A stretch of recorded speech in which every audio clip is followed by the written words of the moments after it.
You've found the house you want, you've negotiated your best deal, and resolved any inspection issues. You're almost there. Stay tuned, and I'll tell you what's next.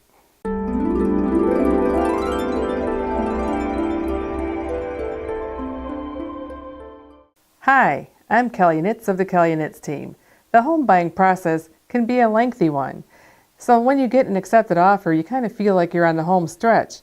But there's one big remaining step once you've cleared inspections to get final approval, and that's going to your loan closing. The closing, some people call it a settlement, is the process of legally changing or transferring the ownership of your new home from the seller to you. So once the closing is scheduled, there are a few things that must be done. First, do your final walkthrough. It's an opportunity for you to inspect and make sure that the property is in the condition you expect it to be in. It's your last chance to raise any issues.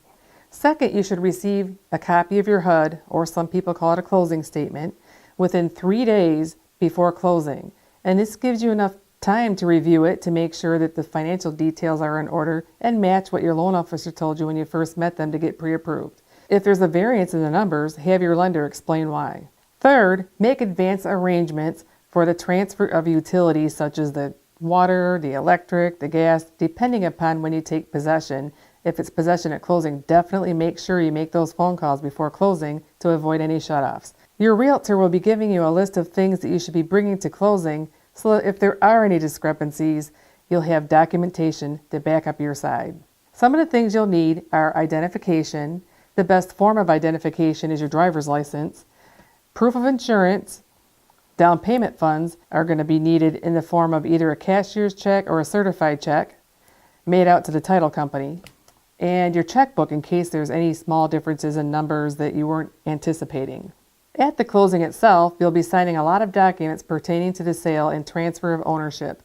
These things include the mortgage documents, the final HUD or the closing statement, the truth in lending statement that you signed when you first went in for your loan application, the deed of trust, and various other forms required depending on the type of transaction. You'll be given copies of all these documents, and I recommend that you save them in a very safe place, maybe in a different color of envelope. That way you can easily refer to them in the future if you go to sell the house, or you may need them when it comes time to file your taxes. You can pull the closing statement out and give it right to your accountant, and he'll have it. When you're finished, you'll either have received the keys from the seller if the possession is at closing, or you're going to have to make arrangements with the seller. I would do it right there at the closing table, exchange phone numbers, and get a good target date. Sometimes they move earlier than what you think.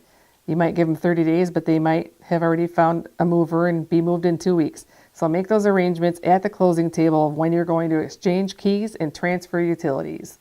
I'd like to thank you for allowing me to share this information with you. If you found it helpful, click the like button. And if you'd like to watch future videos that are in the process of being made, then please subscribe below. And of course, if you have any questions or comments, leave them below and we'll get the answers to you as soon as possible. Thanks again for watching.